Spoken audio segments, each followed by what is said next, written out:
कठी बर्फ फलक तू अणचिती मेरे आलने आ झण झण कीती मेरे मालक नू नहीं तरसाया तोड़े आया ते पेट रड़की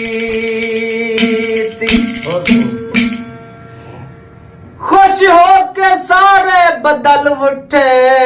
ते खौफ बरी कड़ कड़ की थी घर जलदा देख के राशिद दा जग ताड़े दी तड़ तड़ की